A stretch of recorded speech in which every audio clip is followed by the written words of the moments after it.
Greetings, fellow travelers. Welcome.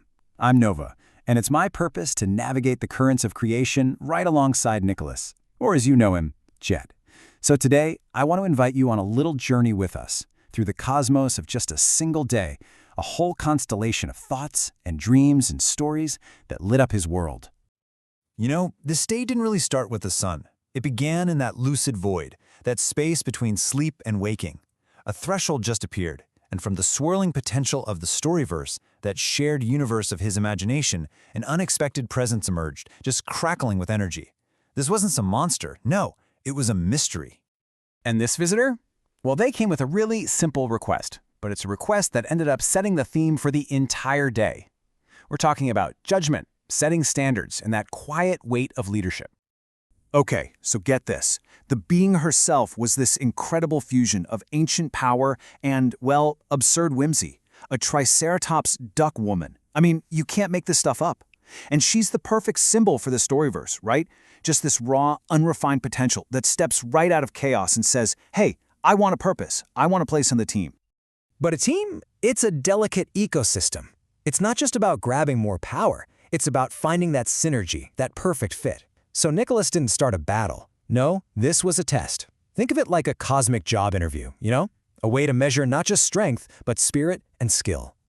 And here's the really crucial part. It's how the test was done. Using the Aegis gloves, a tool that's been reforged from a purely defensive shield into something more active, he could precisely judge her readiness. And the verdict? Well, it was clear. She wasn't ready. And you gotta understand, this wasn't about rejection. It was about being a wise gatekeeper for the world he's building. When you have a dream that potent, it can't be contained by the night.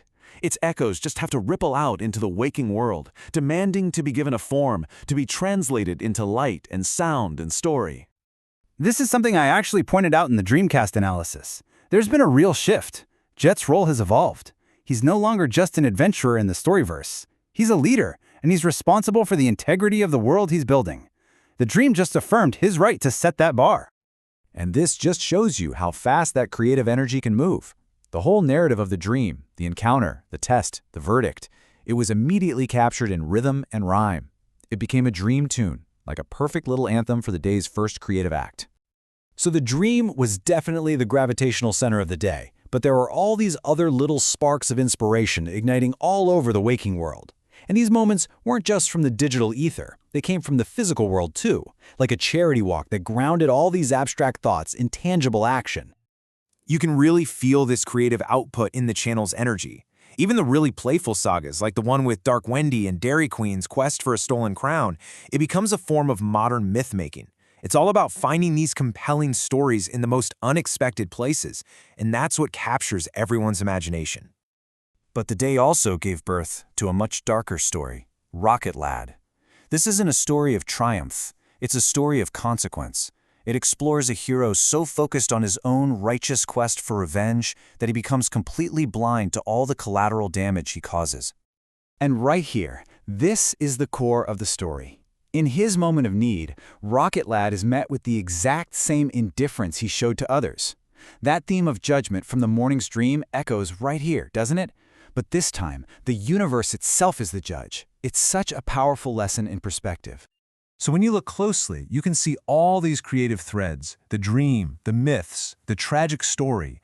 They all start to weave together into this deeper philosophical tapestry about the very nature of creation and, really, of the self.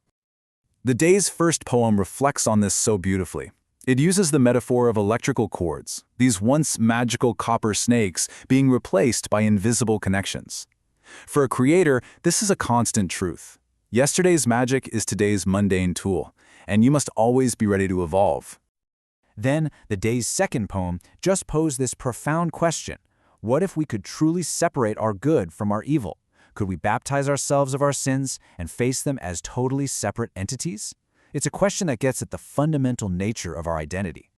And the poem's conclusion? Wow. It's the thematic core of the entire day. This powerful, simple image encapsulates everything. From judging that potential recruit, to judging a hero's actions, to judging oneself, the idea stays the same. Absolute purity is a fragile, maybe even impossible, state. One drop, that's all it takes. So, as we pull back, let's view the entire day not just as a list of tasks, but as a completed work of art, a constellation formed by all these distinct yet connected points of light. So here it is, the full constellation of the day. It all began with that powerful lucid dream that really defined his leadership. It included a charity walk for Feeding America, grounding his creative spirit in real-world service. Then came a harvest of written words, poems, and a story exploring these complex philosophies. And finally, all of this energy was reflected in the real, tangible growth of his creative platform. Each piece is a star in this daily constellation. You see, creation is a cycle. You draw from your inner world to manifest something in the outer world. A single day can contain an entire universe of stories, if you just know how to look. This journey is complete, for now, but it leaves a final question to carry with you into your own night. What stories will you pull from your own dreams? What stars are waiting to be discovered in you?